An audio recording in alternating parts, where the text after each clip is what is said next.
Huyu mtoto hajazaliwa hivi eti kwa sababu mama yake hakutumia folic acid kipindi cha ujauzito. Hapana. Kwa sababu zamani wanawake walikuwa wanajifungua watoto wengi bila kutumia folic acid na muda mwingine bila hata kwenda hospitali, na wanazaliwa salama, wanakuwa salama bila shida. Lakini leo hii madaktari wamekuwa wakipiga kelele kila siku juu ya matumizi ya folic acid na kuhimiza umuhimu wa kutumia kabla ya kubeba ujauzito na hata baada ya kubeba ujauzito ndani ya kipindi fulani kulingana na jinsi kliniki watakavyomuelekeza.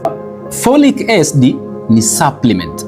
Ni dawa ambayo kazi yake kubwa ni kuongeza kiwango cha madini ambayo ni ya folate au vitamin B9, ambayo kipindi cha nyuma, miaka ya hao wazee ambao unasema walikuwa hawatumii folic acid, walikuwa wanayapata kwenye vyakula halisi, natural, mboga za majani kibichi, walikuwa wanakula nafaka ambazo hazijakobolewa, walikuwa wanakula chakula kama vile mchanyato. Leo hii hata nikikuuliza mchanyato ni nini haufahamu. Walikuwa wanachukua labda ni maharage mekundu, maharage ya njano, mahindi, labda choroko, zinapikiwa pamoja alafu unakula zikiwa vile vile. Kwa hiyo mtu alikuwa anapata kiwango cha vitamin B9 iliyokiwa kiwango halisi cha kutosha.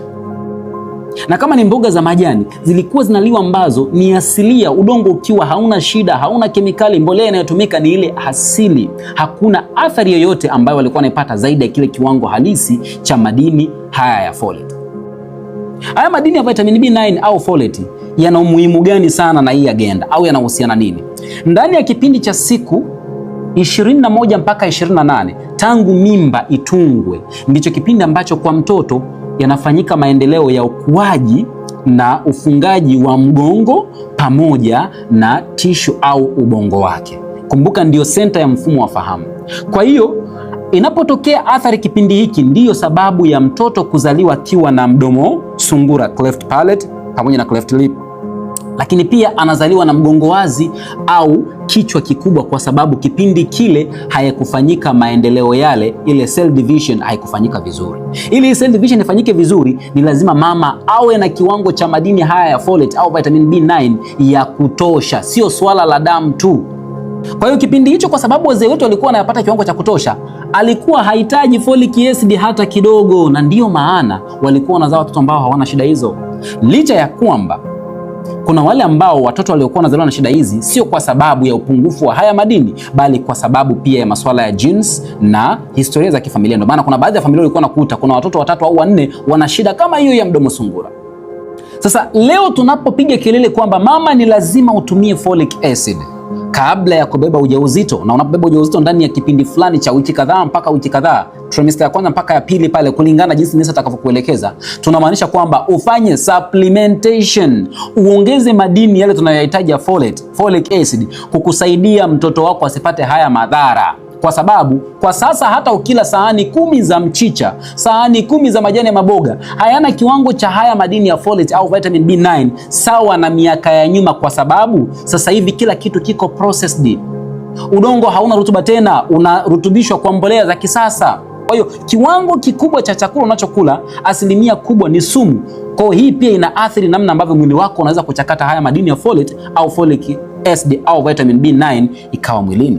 Lakini pia kwa sasa stress zimekuwa ni nyingi kwa wanawake, usingizi hawalali wa kutosha, lakini pia kuto kujiandaa kipindi cha kubeba ujauzito. Haya yote yanapelekea mwanamke anapokaribia kubeba ujauzito, mchakato wa haya madini mwilini usiweze kufanya kazi vizuri, plus matumizi ya screen muda mrefu, vyote hivi vinaathiri.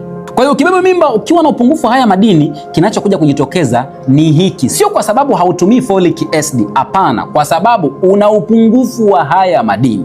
Kwa hiyo leo tunasema kwamba ni lazima utumie, kwa sababu asilimia zaidi ya 90 hakuna mtu ambaye ana kiwango cha kutosha cha folate ama folic acid, plus kwamba wewe ni mwanamke, kila mwezi unaingia hedhi, unatoa sehemu ya damu ambayo ina sehemu ya madini chuma, na haya madini ya folate na vitamin B9 inakuwemo. Kwa unapunguza kiwango cha damu, unapunguza haya madini, maana yake unakuwa na upungufu mkubwa wa haya madini ambayo yangekusaidia uzae mtoto asiye na shida hizi. Haihusiani na uchawi, haihusiani na biashara ya mtu kwamba umezileta hizi dawa ili kuuza waingize pesa. Hapana, ni kwa ajili ya faida yako. Kwa hiyo ukiona kuna mwanamke akutumia folic acid na kajifungua mtoto salama, ni Mungu kamlinda, au alikuwa na kiwango cha kutosha cha folate hiyo vitamin B9.